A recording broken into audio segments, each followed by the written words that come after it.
അപ്പോൾ ഈ വാലന്റൈൻസ് ഡേയിൽ നിങ്ങളെ പാർട്ണറുമായിട്ട് കാണാൻ വേണ്ടിയിട്ട് 3 ഫീൽ ഗുഡ് റൊമാൻറ്റിക് മൂവീസ് ഞാൻ സജസ്റ്റ് ചെയ്യാം.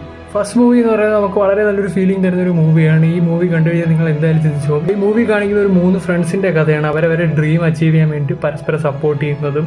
It's A movie of celebration of friendship, chasing A dream, എന്താ പറയുക, ഒരു ഹാപ്പി ഓൾസം മൂവിയാണ്. നിങ്ങൾക്ക് ഇത് കേട്ടിട്ട് ഇഷ്ടപ്പെട്ടിട്ടുണ്ടെങ്കിൽ തീർച്ചയായിട്ടും ഡാരൻ അർണോസ്കി ഡയറക്റ്റ് ചെയ്ത റിക്വയം ഓഫ് എ ഡ്രീം ഒന്ന് കണ്ടു നോക്കുക. അടുത്ത മൂവി എന്ന് പറയുന്നത് പാരീസ് എന്ന് പറയുന്ന സിറ്റിയിലെ ഒരു ബ്യൂട്ടിഫുൾ ആയിട്ടുള്ള ഒരു മെമ്മറി കാണിച്ചു തരുന്ന ഒരു മൂവിയാണ്.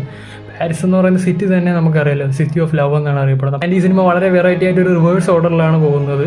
അപ്പോൾ നിങ്ങൾക്ക് അങ്ങനത്തെ ഉള്ള സ്ക്രീൻ പ്ലേ ഒക്കെ ഇഷ്ടമാണെങ്കിൽ തീർച്ചയായിട്ടും ഗ്യാസ്പർ നോയി സംവിധാനം ചെയ്ത ഇറിവേഴ്സിബിൾ ഒന്ന് കണ്ടു നോക്കുക. വളരെ നല്ലൊരു എക്സ്പീരിയൻസ് ആയിരിക്കും. അടുത്ത മൂവി എന്ന് പറഞ്ഞാൽ വളരെ വെറൈറ്റി ആയിട്ടുള്ള ഒരു കൺസെപ്റ്റുള്ള ഒരു മൂവിയാണ്. ഒരു ഡിറ്റക്റ്റീവ് ഒരു കേസ് സോൾവ് ചെയ്യുന്നതിനിടയ്ക്ക് അതിൻ്റെ വിക്ടിമുമായിട്ട് ലവിലാവുന്നതാണ് ഈ മൂവിയുടെ സ്റ്റോറി. വളരെ സ്ലോ ബേൺ ആയിട്ടുള്ള ഒരു നല്ലൊരു മൂവിയാണിത്. ഈ മൂവി എന്ന് പറഞ്ഞാൽ ഭയങ്കര സ്ലോ ബേണിംഗ് ആയിട്ടുള്ള ഒരു മൂവിയാണ്. അതുകൊണ്ട് തന്നെ ഇതിലെ ഇമോഷൻസ് എല്ലാം നമുക്ക് പതിയെ കൺവേ ആവത്തുള്ളൂ.